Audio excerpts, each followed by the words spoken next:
빌립보서 2장 1절부터 4절입니다. 제가 세 번역으로 읽어드리도록 하겠습니다.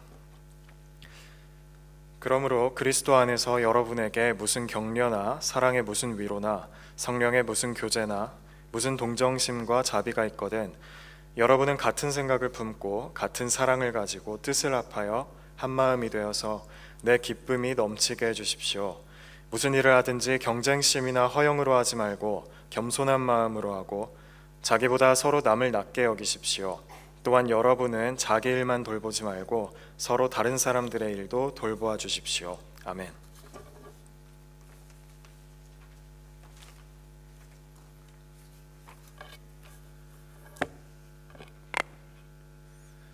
한 주 동안 주님의 은혜 가운데 다 잘 지내셨죠? 예. 처음 봤을 때보다 다들 얼굴에 미소가 조금씩 있는 것 같아가지고 좀 이 앞에서 한결 좀 마음이 편한 것 같습니다. 자, 우리 옆에 있는 분들하고 우리 한번 서로 인사했으면 좋겠습니다. 지금처럼 잘 웃으면서 삽시다 하고 한번 인사하겠습니다.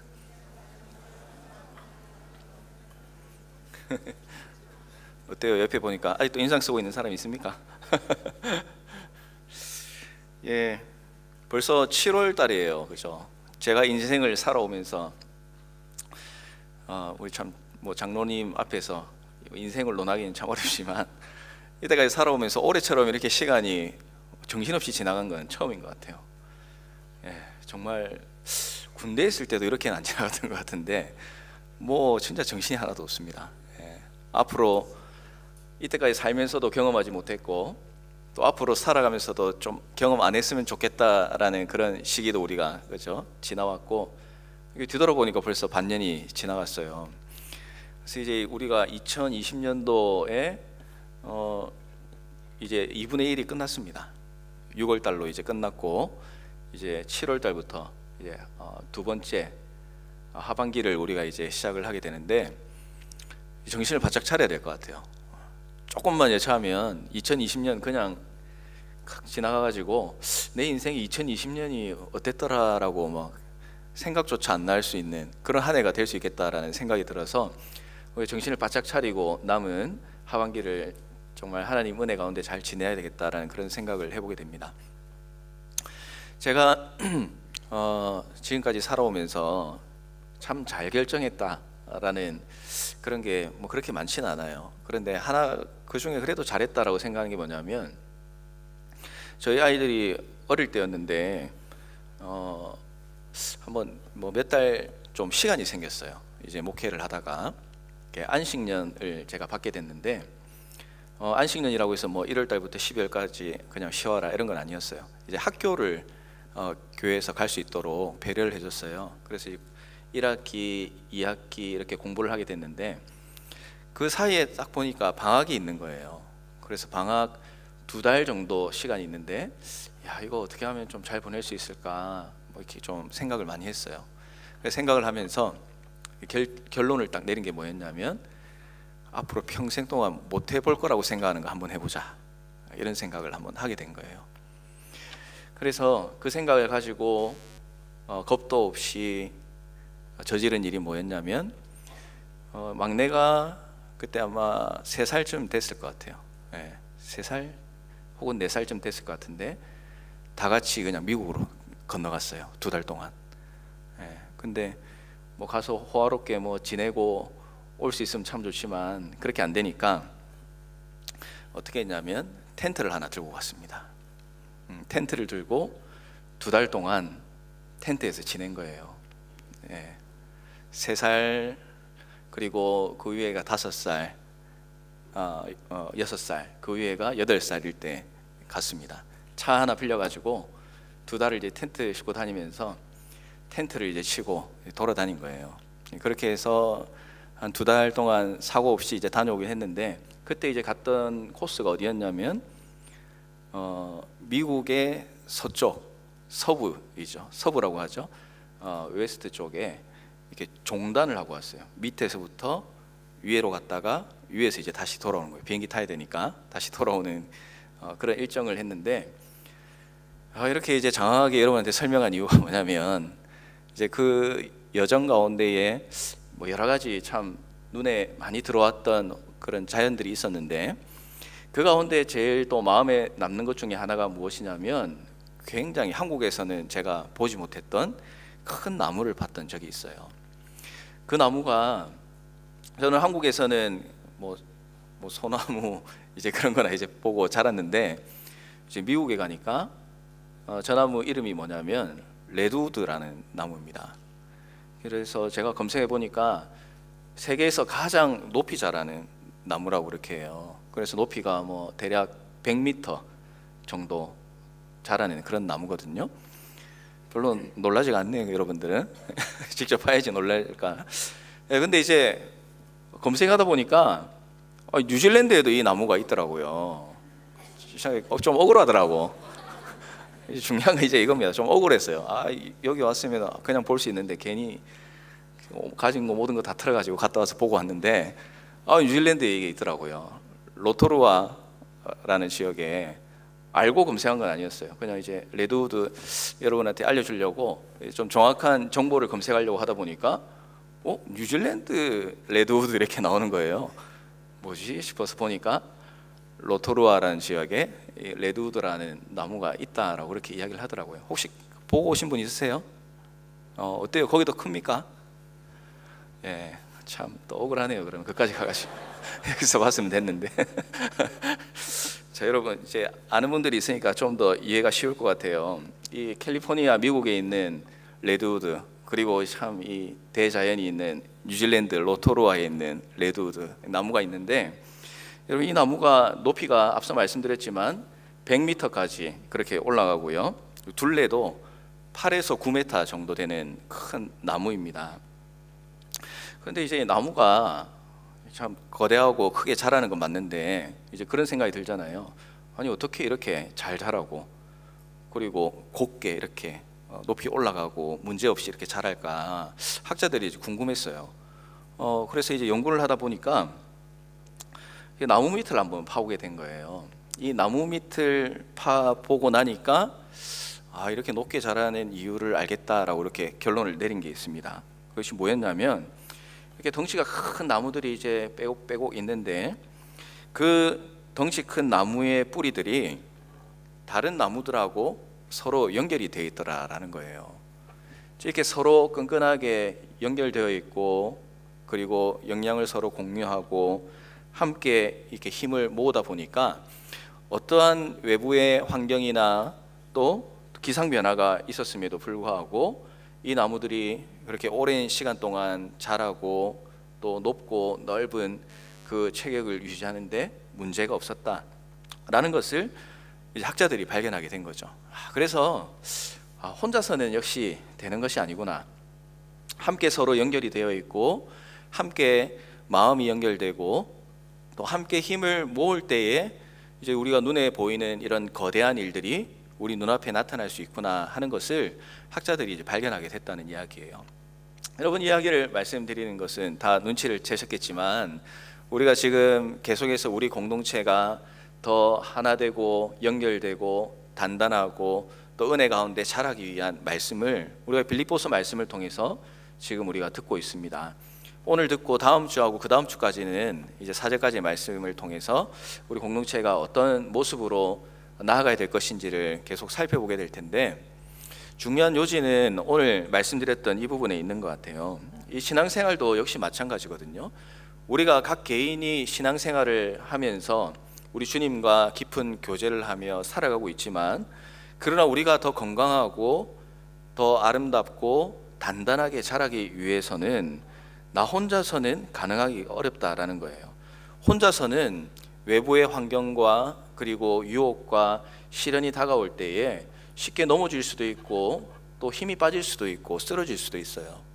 그런 연약한 우리의 모습입니다. 그러나 하나님께서 만나게 하신 우리 교회 공동체를 통해서 우리가 함께 살아가고 함께 연결되고 함께 지어져 갈 때에 우리는 그 유혹과 어려움 가운데서 더 단단한 모습으로 굳굳이 서갈 수 있는 그런 모습이 우리에게 주어질 수 있다라는 사실이에요. 그래서 여러분, 옆에 있는 우리 한 사람 한 사람 지체들이 그냥 서로 떨어져 있는 다른 사람이라고 생각하지만, 그러나 이 하나님께서 우리에게 이 교회 공동체라는 것을 주셨을 때는 서로가 연결돼서 서로 붙잡고 단단하게 외부의 환경을 이기고 그리고 사탄의 유혹과 시험을 이길 수 있는 그런 하나님께서 도구로 여러분들을 서로 만나게 해주셨다라는 사실을 여러분들이 반드시 기억을 해야 되는 것입니다. 이 사실을 알고 살아가는 사람은 옆에 있는 지체들이 어떻겠어요? 필요 없고 그리고 보기만 해도 짜증나는 그런 사람이 아니라 어때요? 볼 때마다 내가 저 사람 때문에 내가 더 신앙이 단단하게 세워져 줄 수 있구나, 내가 우리 지체들 때문에 더 힘을 얻으며 살아갈 수 있구나 라는 그런 감사와 감격의 고백이 생길 수가 있다라는 사실입니다. 여러분들은 어떤 마음으로 여러분들 지체들을 대하고 있어요? 뭐 친하게 지내는 사람은 뭐 잘 지내니까 괜찮지만 친하게 지내지 않고 별로 관련이 없는 사람, 또 어떤 경우에는 별로 교제가 없는데도 불구하고 저 사람만 보면 오늘 별로 기분이 안 좋아져. 혹시 이런 사람이 여러분에게 있진 않아요? 어떻습니까? 인서 형제 어떻습니까? 인서 형제 이제 곧 있으면 또 훈련받으러 떠나야 되는데 혹시 그런 사람이 있었어요? 없었답니다. 다행입니다. 여러분 가운데 그런 사람이 혹시 있는지 잘 모르겠어요. 그러나 우리가 이 빌립보서 말씀을 통해서 이 교회 공동체가 우리 가운데 참 하나님께서 주신 선물이다. 한 사람 한 사람이 하나님 앞에서 너무나 귀한 존재이다. 그냥 귀한 것이 아니라 하나님께서 나를 위해 주신 선물과 같은 존재다 라는 사실을 여러분들이 고백하고 살아가면 여러분이 만날 때마다 기쁘고 만날 때마다 감사가 넘칠 수 있는 우리 교회 공동체가 될 수 있다는 사실입니다. 그래서 바울은 그리스도인이 어떤 삶을 살아야 하는지, 그리고 교회를 어떻게 섬기고 살아가야 되는지, 또 공동체가 왜 하나가 되어야 되는지, 또 우리와 함께하는 동역자들에게 어떤 자세를 가져야 되는지, 이런 것들을 우리에게 지금 가르쳐 주고 있습니다. 교회는 일반 사회 모임과 다르죠. 교회는 우리 그리스도께서 피로 값주고 사신 공동체입니다. 그래서 혼자서는 교회를 이룰 수도 없고 그리고 교회에 속할 수도 없습니다. 우리 여러 각 다른 지체들이 함께 이렇게 한 몸을 이루기 때문에 교회가 존재하는 것이고, 또 그 가운데 우리가 서로 협력하면서 나아가야 된다는 사실이죠. 그래서 바울은 교회에서 성도들이 이런 일들을 어떻게 감당할 것인가 우리에게 교훈을 해주고 있습니다. 자, 그러면 이제 지난 시간에 이어서 계속해서 우리가 그런 몸된 교회로서 살아가기 위해서 어떻게 해야 되는지 살펴보기를 원합니다. 우리 1절 말씀에 보면 무슨 권면이나 사랑의 위로나 성령의 교제나 긍휼이나 자비가 있거든 이라고 이제 말씀을 했습니다. 사도 바울이 성도들이 교회에서 가져야 될 4가지 자세에 대해서 말씀을 해주셨는데요, 그 가운데 우리가 지난번에 2가지를 살펴보았었습니다. 첫 번째는 그리스도 안에서 권면하라라는 말씀이었어요. 그죠? 지난번에 우리가 살펴본 말씀입니다. 다들 처음 듣는 것 같이 저를 쳐다보고 계신데, 이 권면이라는 뜻이 뭐였어요? 지난번에 말씀을 전하고 이제 피드백을 듣다 보니까 권면이 무슨 말인지 모르는데 목사님 권면하니까 무슨 얘기인지 잘 모르겠다 그렇게 이야기를 하더라고요. 그래서 친절하게 지금 권면에 대한 뜻을 지금 띄웠습니다. 권면이 뭐예요? 타일러서 힘쓰게 한다라는 거예요. 조금 더 이해가 됩니까 이제? 여러분들이 뭐 타이르고 여러분들이 뭐 강하게 이야기하는 거 별로 안 맞는 사람이 있을 수 있지만, 그러나 공동체는 서로 잘못된 부분이 있으면 타이르고 그리고 고칠 수 있도록 힘쓰도록 해주는 역할을 여러분들이 해가야 된다라는 사실이에요. 그래서 여러분들이 어떤 자세를 가져야 된다고 그랬죠?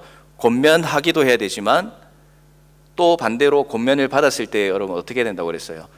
권면을 잘 받아들이는 삶도 우리가 살아야 된다, 그런 말씀을 여러분에게 드렸습니다. 두 번째는 사랑의 위로였습니다. 사랑으로 우리와 함께하는 동역자들을 대해야 된다고 말씀을 드렸습니다.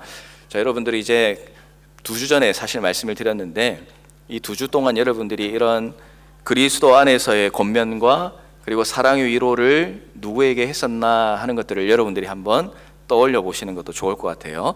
자, 이어서 이제 우리가 해 나가야 되는 것이 세 번째로 성도의 교제가 있어야 된다. 성령의 교제가 있어야 된다라는 사실입니다. 자, 우리가 예수 그리스도를 구주로 고백하게 되면 성령 하나님을 선물로 받게 됩니다. 그래서 교회의 성도, 그냥 우리가 우리의 의지로 하나 되고 서로 사랑하는 것이 아니라 우리에게 선물로 주신 성령 하나님께서 우리를 하나가 되게 하는 그런 기적을 경험하면서 살아갈 수 있게 되는 겁니다. 여기 이제 본문에서 말하는 것은 1차적으로 바울과 빌립보 교회 성도들이 이 성령 하나님으로 인해서 나누는 교제가 되겠지요. 자, 이 교제가 바로 교회의 생명이다라고 이렇게 이야기를 합니다. 그래서 우리가 사도신경을 고백할 때에 무엇이라고 고백하냐면 성도의 교제를 믿는다라고 이렇게 고백을 합니다. 아까 여러분들 사도신경 고백했잖아요. 그 내용이 정확히 무슨 내용인지를 알고 여러분 고백하지 못하고 그냥 지나가는 경우가 많은데, 그 사도신경 가운데 보면은 이 성도의 교제를 믿는다라고 우리가 고백을 합니다. 그런데 이 성도의 교제라는 것이 그냥 우리가 딱 생각할 때는 어때요? 인간적으로 잘 지내고 친하게 지내는 그런 어떤 친한 교제를 말하는 것으로 우리가 생각하고 지나가는 경우가 있지만, 그런데 이제 중요한 것이 무엇이냐면 오늘 사도 바울이 우리에게 가르쳐 주는 것처럼 이 성도의 교제는 인간적인 친교를 말하는 것 이상으로 더 중요한 의미를 담고 있습니다. 무엇이냐면 성령의 교제를 우리가 나눠야 된다라는 것을 가르쳐 주고 있습니다. 여러분, 성도의 교제에서 성도, 우리가 이제 잘 알고 있지만 성도라는 뜻은 거룩한 물이라는 뜻을 가지고 있어요. 근데 이 거룩하다라고 사용할 때에 우리가 뭐 죄를 짓지 않고 깨끗한 그런 거룩한 모습을 의미한다기보다는 세상에서 분리되는 그런 삶을 살아야 된다라고 해서 성도라고 그렇게 우리 이야기를 하고 있습니다. 하나님께서 우리를 세상에서 끄집어내셨어요. 그리고 삼위 하나님 안으로 불러들인 사람이 성도다라는 것입니다. 그걸 가시적으로 보여주는 의식이 무엇이냐면 세례라는 거예요. 여기에 세례받은 친구들도 있고 받지 못한 친구도 있겠지만 이 세례라는 것이 바로 세상에서 삼위 하나님 안으로 끌어들이는 가시적인 의식이라고 할 수가 있는 것이죠. 그래서 예수 믿는 사람을 성도라라고 부르는 것이 무슨 뜻이냐면 이미 예수님과 사랑의 교제를 가지고 있는 사람, 그 사람을 우리는 진정한 의미에서 성도라고 이렇게 부르게 되는 것입니다. 자, 그러면 이제 성도는 예수님과 어떤 교제를 가지게 될까 하는 것을 우리가 좀 찾아볼 필요가 있습니다. 하이델베르그 교리 문답에서는 이렇게 정리를 하고 있습니다. 신자는 모두 그리스도의 지체입니다. 그래서 우리는 그리스도의 몸된 교회의 손, 발, 귀 등 몸의 각 부분이 됩니다. 그리고 그분과 진짜 사귐을 가지고 그분의 보화와 은사에 참여하게 됩니다라고 우리에게 가르쳐 주고 있습니다. 그래서 이 그리스도의 몸된 교회 가운데서 우리가 손이 될 수도 있고 발이 될 수도 있고 귀가 될 수도 있고 우리가 그 완전한 몸을 이루기 위해서 각자 하나님께서 맡겨주신 부분들이 있다라는 사실이에요. 우리가 이제 지난주에 어떤 시간을 가졌습니까? 지난주에 우리가 예배 가운데에 성찬식을 가졌잖아요. 자, 성찬식을 가졌는데 여러분, 성찬식도 역시 마찬가지입니다. 어떤 시간이냐면 우리는 성찬을 통해서 두 가지 의미를 깨닫게 되는 겁니다. 첫 번째는 이런 빵과 포도주를 취하면서 예수님께서 우리를 대신해서 죽으셨다라는 사실을 고백하는 시간이에요. 그래서 이 성찬을 하면 어떻게 되겠습니까? 예수님께서 우리를 위해서 그런 놀라운 일을 행하셨으니까 우리가 당연히 감사하는 마음을 가지게 되겠죠. 그러면서 예수님과 우리 사이에 사랑의 교제가 깊어지는 시간이 성찬의 시간이에요.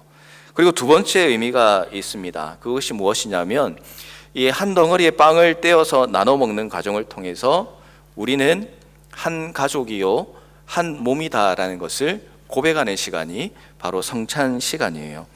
그래서 우리는 성찬을 행함으로써 우리가 그리스도의 몸에 속한 지체들이다라는 사실을 확신하고요. 또 성찬에 우리가 참여함으로써 우리가 한 지체, 한 공동체다라는 사실을 경험하는 복된 시간이 바로 성찬식이라는 거예요. 자, 이런 이제 귀한 의미를 담고 있는데 이 성찬은 성도의 교제를 위해서 굉장히 중요한 역할을 합니다. 성도들은 교회에서 교제를 통해서 서로 연결될 수 있기 때문입니다. 그래서 이제 성도의 교제라는 것은 수직적이고 수평적인 관계가 있어요. 먼저 수직적인 교제가 무엇이냐면 우리 나 자신 성도와 하나님과 누리는 교제, 이것이 이제 수직적인 교제라고 할 수가 있습니다. 자, 여기서 대표적인 것이 무엇이겠습니까? 오늘 우리가 지금 드리고 있는 이 예배가 우리와 하나님과 수직적으로 만나는 그런 교제라고 할 수가 있는 것입니다. 그리고 또 한편으로는 성도의 교제에는 수평적인 방향이 있어요. 그것은 성도와 성도가 나누는 교제라고 할 수가 있겠습니다. 여기에서 이제 대표적인 것이 친교라고 할 수가 있겠죠. 그래서 성도의 교제에서 수직적인 측면과 수평적인 측면은 긴밀하게 연결이 되어 있습니다. 하나님과의 교제로부터 성도와의 교제가 이루어지기 때문에 그런 것이죠. 그래서 성령의 교제가 있어야 성도의 교제도 있다라는 사실입니다. 반대로 이야기하면 성령의 교제가 없으면 성도의 교제가 존재하겠습니까? 존재하지 않는다라는 것이에요. 성령의 교제라는 것은 성도의 교제를 위한 중대한 조건이 됩니다. 그래서 성도의 교제는 인간적인 차원이나 사회적인 차원에서 이루어져서는 안 돼요. 인간적으로 만나고 또 사회적인 모임으로만 우리가 생각을 한다면 그 교제는 반드시 무너지게 되어 있습니다. 왜냐하면 여러분 한번 생각해 보세요. 여러분들에게 지금 친한 친구들 또 잘 어울리는 우리 동역자들이 있습니다. 인간적으로 좀 마음이 맞을 수도 있어요. 그런데 사람이 지내다 보면 다른 의견을 낼 수도 있습니다. 그리고 다른 마음이 생길 수도 있어요. 한없이 좋게 지낼 수가 없다는 이야기입니다. 지금 이제 좋게 지낼 때는 우리 좋은 관계가 영원히 이어질 거야 라고 생각하지만, 그러나 우리의 실제 삶은 그렇지 않습니다. 조금만이라도 정말 지극히 사소한 문제임에도 불구하고 그런 것들이 친밀한 관계를 깨어지게 만들고, 그리고 친하게 지냈던 사람들이 영원히 멀어지게 만드는 그런 결과를 낳을 경우를 여러분들이 아마 많이 경험을 해보셨을 것이라 그렇게 생각을 해요.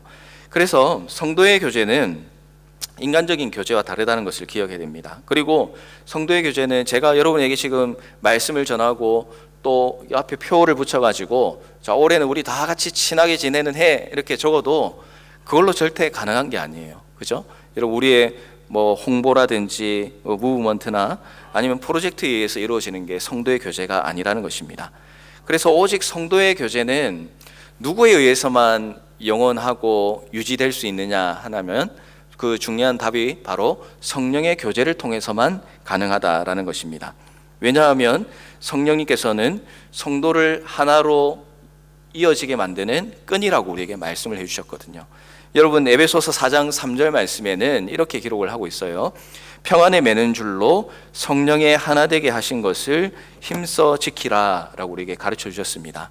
자, 그러니까 우리가 지금 이 자리에 나와서 함께 모여 있는 것, 성령께서 우리를 하나 되게 해 주셨다는 거예요. 성도들을. 그래서 우리가 해야 될 일이 무엇이냐면 성령께서 하나 되게 하신 것을 믿고 힘써 지켜야 될 의무가 우리에게 주어져 있다라는 것을 말씀은 우리에게 가르쳐 주고 있는 것입니다. 자, 그래서 성도의 교제를 가능하게 하는 성령의 교제가 무엇이냐? 이것은 성령께서 모든 성도와 깊은 교제를 나누는 것을 의미합니다. 그래서 성령님께서는 우리 각자들에게 은혜를 주시는 겁니다.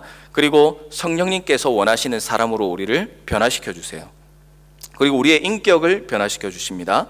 그리고 우리의 생각을 새롭게 만들게 해주십니다. 그리고 우리가 정말 우리의 시각에 갇혀서 멀리 있는 것을 보지 못했던 우리의 안목을 볼 수 있도록 성령 하나님께서 변화시켜 주십니다. 자, 그래서 성령 하나님과 함께하는 사람은 내 자신이 녹아지게 되는 것을 경험하게 되고요, 내가 원하는 것보다 성령 하나님께서 원하시는 게 무엇인지를 갈망하는 사람으로 변화가 됩니다. 그리고 자신의 주장만을 내세우는 사람이 되지 않습니다. 성령의 시각으로 모든 것을 바라보게 되고요, 그리고 성령 하나님의 인격을 닮아가게 되는 것입니다. 자, 이것이 바로 성령과 성도가 나누는 깊은 교제를 의미합니다. 우리 각자가 이 성령 하나님과 이런 깊은 교제를 나눌 때에 우리에게 선물로 주신 우리 동역자들과도 정말 일반적인 친교를 넘어서 성령께서 함께 하시는 교제를 누릴 수 있게 된다라는 것을 우리가 기억을 해야 되는 것이죠. 그런데 교회가 성령의 교제를 떠나게 되면 이제 그때부터 문제가 생기는 겁니다. 성령의 교제가 아니면 아까 어떤 교제가 된다고 그랬죠? 인간적인 교제가 될 수밖에 없지 않습니까? 인간적인 교제가 되면 반드시 무리 짓는 일이 생겨나게 돼요. 옛날 초대교회로 이야기하면 파당이 이제 생기게 된다라는 것입니다. 그리고 또 어떤 일들이 일어납니까? 교회를 어지럽게 만드는 일들도 일어나게 되는 겁니다. 자, 그런 것들은 뭐 사례를 굳이 들지 않아도 여러분들이 지금까지 오면서 우리가 인간적인 교제로 교회에서 만났을 때에 좀 어떤 일들이 일어나는지를 여러분들이 각자가 경험했던 부분들이 많으리라 그렇게 생각을 해요. 자, 여러분 사도행전 20장 35절 말씀에 보면 이렇게 기록을 합니다. 주 예수께서 친히 말씀하신 바 주는 것이 받는 것보다 복이 있다 하심을 기억하여야 할지니라 라고 우리에게 가르쳐주고 있습니다. 여러분, 우리들은 이제 받는 걸 좋아하지만 이 성령의 교제 가운데 거하는 성도는 주는 것을 좋아해야 돼요. 그러니까 복을 받는 것도 좋아해야 되지만 복을 주는 사람이 되는 것이 더 중요하다는 사실입니다. 여러분들은 어떤 삶을 살아가고 있습니까? 복을 나눠주고 다른 지체들에게 복이 되고 싶은 그런 마음을 여러분들이 가지고 살아가는지 한번 여러분 자신을 보십시오. 내가 이렇게 하면 좀 손해보는 일이에요. 금전적으로도 손해볼 수가 있어요. 시간도 좀 뺏겨야 돼요. 자, 이런 일들이 우리에게 있는데 여러분, 그러나 그것이 하나님께서 나에게 붙여주신 사랑하는 동역자를 위해서 조금 내가 손해보고 시간을 더 낼 수 있도록 하나님 제 마음에 그런 동역자들을 사랑하는 마음과 여유 있는 마음을 주시면 안 될까요? 여러분, 이렇게 한번 기도해 보시는 건 어떨까요? 여러분들, 목원은 목자의 인도와 지도를 받고 있습니다. 그렇죠? 그런데 이 목자에 대해서 마음에 안 드는 부분들이 혹시 생길 수도 있어요. 인간적인 기준으로 따지면 내가 목자보다 더 똑똑한데, 내가 더 좋은 대학교 다니는데, 내가 더 뭐라고 하죠? 연봉이라 합니까? 내가 연봉이 더 높은데, 혹시나 이런 생각으로 여러분들의 목자를 대하는 마음이 여러분 가운데 있지 않는지 여러분 자신을 돌아봐야 돼요. 목자는 하고 싶어서, 목자가 뭐 너무나 하고 싶어서 목자를 하는 사람이 아니에요. 목자도 하고 싶지 않은 마음이 있지만 하나님께서 사명을 주셨기 때문에 참 능력 안 되지만 하나님 섬기겠습니다 라는 마음으로 합니다. 인간적인 기준으로 평가받을 만한 그런 목자가 아니에요. 그래서 여러분들, 목자와 목원의 관계가 됐다면 하나님께서 여러분들을 그 자리로 불러주셨다는 사실을 기억을 해야 됩니다. 그래서 그런 인간적인 평가와 기준으로 목자를 대하는 것이 아니라 하나님께서 세워주시고 하나님께서 내 신앙을 또 좋은 방향으로 인도해 주시기 위해서 또 우리 목자를 만나게 해주셨구나라는 그런 고백이 여러분 가운데 있어야 되는 것입니다. 그게 성령과 동행하는 목원의 자세가 될 수가 있는 거예요. 그러면은 목자는 잘못한 것이 없습니까? 목자도 역시 마찬가지겠죠. 목자도 목원들을 대할 때 역시 마찬가지예요. 목원들이 이제 요청을 할 수도 있습니다. 그죠? 어떨 때는 또 과한 요청을 할 수도 있어요. 기분 나쁘게 요청할 수도 있고, 그죠? 그래서 인간적으로 생각할 때는 정말 힘만 있으면은 바로 우리 목장에서 잘라버리고 싶은 그런 마음이 목자 가운데 들지도 모르겠어요. 지금 우리 목자가 그렇다는 건 아니에요. 제가 옛날에 그런 목자와 같은 이제 제가 한국에 있을 때는 순장이라고 그랬거든요. 순장으로 있을 때 보면 제 경험을 이야기하는 겁니다. 제가 순원으로 있을 때도 보면은 뭘 별로 나에게 뭐 큰 도움이 안 되는 것 같은데 왜 내 순장으로 있는 거지, 이런 생각 해본 적이 있어요. 그리고 또 순장으로 있으면서도 어쩌다 이런 순원이 걸려가지고 내가 지금 올해 골치 아프다 경험한 적이 있습니다. 그런데 하나님의 말씀을 가까이 대하고 그리고 또 이 일이 하나님께서 주신 일이다라고 생각하면 어때요? 그런 마음으로 끝나지 않아요. 혹 그런 마음이 든다 할지라도 이것이 하나님께서 싫어하시는 마음이구나, 사탄이 주는 그런 마음들이구나 라는 것들을 깨어있는 사람은 그 즉시로 깨닫게 된다는 사실입니다. 그래서 평가하고 그것으로 끝내는 사람은 인간적인 교제와 세상의 모임 정도로밖에 생각하지 않는 거예요. 그러나 이 모임이 우리 성령 하나님과 함께하는 모임이고 또 하나님께서 붙여주신 그런 동력의 모임이고 또 목자와 목원의 관계를 통해서 하나님께서 만나게 해주셨기 때문에 역시 목자들도 마찬가지로 목원들이 요청할 때에 또 뭐 다 받아들일 수는 없겠지만 그러나 또 마음을 열어서 이해를 하려고 하고 도움을 주려고 하고, 여러분 이런 모습이 있다고 한번 생각을 해보십시오. 그러면 우리의 목장은 어때요? 정말 다른 그 어떤 목장보다도, 또 그 세상의 그 어떤 모임보다도 더 정말 기쁘고 행복하고 인간적인 예의도 있고 또 하나님을 향한 열정도 있고 함께 정말 기쁘게 신앙생활 해 나갈 수 있는 그런 목장이 될 수가 있다라는 사실이에요. 그래서 여러분 꼭 기억하십시오. 내 의견과 맞지 않는다고, 그죠? 스스로 판단하기 전에 하나님께서 이 모습을 기뻐하실까? 그리고 나는 정말 하나님 앞에 겸손함으로 살아가고 있는가? 또 더 중요한 것은 내가 성령 하나님과 동행하는 삶을 살아가고 있는가? 여러분 이런 것들이 여러분 마음 가운데 중심에 자리를 잡았으면 좋겠다는 생각이 듭니다. 그렇게만 된다면 우리는 우리 교회 안에 있는 모임들을 통해서 또 목장뿐만 아니라 우리의 사역팀, 또 뭐 알파팀, 임원팀, 뭐 여러 가지 모임들이 있잖아요. 그 모임들도 역시 마찬가지입니다. 그런 마음을 우리가 가지고 그 모임에 임하고 나아간다면 우리가 성령의 교제를 우리 지체들을 통해서 함께 누릴 수가 있게 된다는 사실입니다. 그래서 우리 사랑하는 청년 여러분, 여러분들은 복받기를 바라는 사람, 누군가의 이해를 구하는 사람만 되는 것이 아니라 복의 근원이 되고 다른 사람을 먼저 이해하고, 그리고 우리 하나님께서 우리를 만나게 해주셨다는 그 감사 가운데 여러분들이 모임을 해나갈 수 있는 여러분의 삶이 되었으면 좋겠습니다. 누군가의 노력으로 그런 행복을 누리는 것이 아니라 내가 노력하고 내가 성령 하나님 안에 거하며 살아갈 때에 나를 통해서 내가 모이는 그곳이 정말 성령 하나님의 기쁨과 은혜를 누릴 수 있는 그런 아름다운 장소가 될 수 있다는 사실을 여러분들이 꼭 기억하셔서 정말 여러분들 가운데에 성령님께서 함께 하시는 교제가 풍성히 넘칠 수 있는 그런 모임 사역들이 되기를 주님의 이름으로 축원합니다. 자, 그래서 오늘 목장 모임 하시면서 우리 목자들 잘 기억하시고 오늘 또 성령의 교제 가운데 목장 모임을 잘 하셨으면 좋겠고요. 목원들도 꼭 제가 전한 말씀을 기억하십시오. 그래서 하나님께서 세워주신 그 위치에서 또 최선을 다할 수 있는 그런 시간들이 되었으면 좋겠습니다. 자, 우리 하나 더 이제 살펴봐야 됩니다. 끝난 게 아니고요. 지난번에 원래 4개를 했어야 되는데 4가지를 2가지 하고 보니까 3시간 넘어가지고 더 하면은 뭐 시간이 많이 갈 것 같아서 그냥 끝냈어요. 근데 오늘 2개 해야 되는데 하나만 더 하고 끝낼 수는 없잖아. 그래서 4번째 가도록 하겠습니다.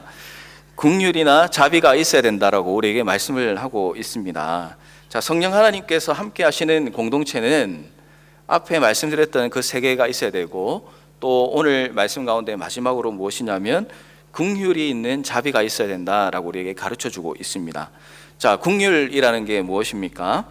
이웃의 사랑과 이웃의 사정과 형편을 알고 나의 일인 것처럼 돕는 것, 여러분 이런 것을 긍휼이라고 이야기를 하고 있어요. 그래서 애정이라든지 또 온유함이라든지 혹은 친절 이런 단어들로 바꾸어서 사용할 수도 있습니다. 또 하나가 무엇이냐면 자비라는 것이에요. 이 자비는 무엇이냐면 다른 사람들 특히 약자의 슬픔에 공감하면서 그 슬픔을 덜어주고 싶어하는 것을 의미하고 있습니다. 자, 그래서 사실은 우리가 지금 살아가고 있는 것이 이 예수님께서 우리에게 긍휼과 자비를 보여주셨기 때문에 우리가 성도로 살아가고 있는 것입니다. 예수님께서 우리의 사정을 너무나 잘 아시고 정말 그분의 일인 것처럼 우리를 도와주셨잖아요. 그리고 우리가 참 슬퍼하고 비참하며 눈물을 흘릴 때에 우리의 눈물을 닦아주신 분이 예수님이십니다. 그러니까 우리에게 긍휼과 자비를 베풀어 주신 가장 최고의 분이 누구시냐면 예수 그리스도라는 사실이에요. 자, 그래서 우리가 주 예수 그리스도의 긍휼과 자비로 살아가는 것처럼 연약한 이웃이나 또 어려움에 빠진 지체들에게 긍휼과 자비를 베풀면서 살아가라고 우리에게 말씀을 하고 있습니다. 긍휼이 있는 자비는 열매가 있어요. 그래서 이 열매가 있을 때에 공동체가 끈끈하게 연결되고 하나가 될 수가 있다라는 사실입니다. 여러분, 이 긍휼이나 자비가 얼마나 대단한 능력을 가지고 있는지 이제 하나 이야기를 찾다가 하나 찾았는데 참 재미있더라고요. 어떤 집에 강도가 들었어요. 이 강도가 들었는데 이 강도가 원래는 이제 주인 몰래 물건만 훔쳐가지고 도망가려고 그랬어요. 강도라기보다는 이제 도둑 쪽에 가깝겠죠. 이 도둑이었는데, 근데 이 주인에게 그만 들키고 말았어요. 주인에게 들키니까 어떻게 되겠어요? 가지고 있는 총을 들었습니다. 손들어 이렇게 이야기를 했어요. 그러니까 주인이 총을 보고 놀라가지고 왼쪽 손을 번쩍 들은 거예요. 그러니까 이 도둑이요, 주인, 이 사람 손 들라니까 왼쪽 손만 드는 사람이 어디 있어요? 여러분 손 들으려면 어떻게 들어요? 두 손을 들어야 되잖아요. 근데 이제 왼쪽 손만 들으니까 이 도둑이 불안해진 거예요. 왜냐하면 저 한쪽 손에 혹시 칼이나 총을 들고 나를 공격하려고 그런 게 아닌가 이렇게 생각을 한 거죠. 그래서 오른손을 왜 안 들어? 오른손도 들어 이렇게 이야기를 한 거예요. 자, 그러니까 주인이 얼굴을 인상을 쓰면서 정말 수심에 가득 찬 그런 모습으로 대답을 했습니다. 뭐라고 이야기를 했냐면요, 오른쪽 팔에 지금 신경통이 와가지고 들을 수가 없다는 거예요. 오른팔이 아파가지고 내가 손을 못 들어요 이렇게 대답을 했어요. 저 그런데 이 도둑이요, 그 얘기 들었을 때 막 저 같으면 엄청 열받을 것 같은데, 이 도둑이 그때 딱 뭐라고 했냐면 갑자기 얼굴이 막 풀어지는 거예요. 갑자기 얼굴에 미소가 막 생겼어요. 도대체 왜 그런가 보니까 신경통이라고요? 나도 신경통이 있는데 이러면서 들고 있던 총을 주머니에 넣었어요. 그리고는 그 도둑이 자기가 지금 도둑질을 하러 왔다는 사실을 잊어버렸어. 왜 잊어버렸냐면 어디가 아프냐고, 언제부터 아팠냐고, 정확하게 어디가 아프냐면서 나도 신경통 때문에 고통을 받았는데 내가 이거 어떻게 치료하다 보니까 조금 나아졌고 그리고 이런 방법을 쓰니까 조금 더 좋아지더라 이러면서 둘이서 이야기하면서 시간 가는 줄 모르고 이야기를 나눴다는 거예요. 뭐 때문에 그랬어요? 신경통 때문에. 서로 공감되는 주제를 가지고 서로 이야기를 하다 보니까 이 도둑과 주인의 관계였는데 서로 친근감을 느끼게 된 거예요. 그리고 뭔가 서로에게 도움이 돼야 되겠다라는 그런 마음이 그 자리에서 들었던 거죠. 그래서 두 사람은 소파에 앉아가지고 시간 가는 줄 모르고 신경통에 대해서 이야기를 나눴다라는 그런 이야기가 있습니다. 여러분, 이 이야기가 뭐 코미디나 어디 개그 콘서트 같은 데서 나오는 그런 이야기 같지만 이 오헨리의 단편 소설에 나오는 이야기 중에 이야기예요. 강도와 신경통이라는 그 단편 소설에 나오는 이야기입니다. 저도 깜짝 놀랐어요. 이런 일도 있구나. 그런데 여러분, 저를 보면서 그런 생각이 들더라고요. 그냥 웃자고 한 이야기일 수는 있지만 그 안에 이제 내용을 담고 있습니다. 그죠? 어떤 내용을 담고 있습니까? 긍휼이 있는 자비가 있으면 정말 목숨이 오가는 급박한 상황 가운데서도 마음을 열 수 있는 상황이 될 수 있다는 거예요. 세상에서도 그럴 수 있다는 이야기입니다.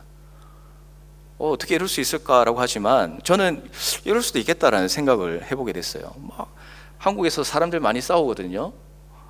저는 이제 그렇게 연결을 해봤어요. 한국에서도 엄청 막 서로 죽일 듯이 막 싸워요. 뭐 어떤 사소한 일 가지고 싸우다가 너 어디 살아? 이렇게 하다 난 부산에 살았다. 이러면 부산 어디 살았냐? 이러면서 어느 학교 나왔냐? 이러면서 같은 학교 나왔으면 그때부터 친구가 되는 거예요. 죽일 듯이 싸우다가도 그런 경험을 이제 보는 경우가 있거든요.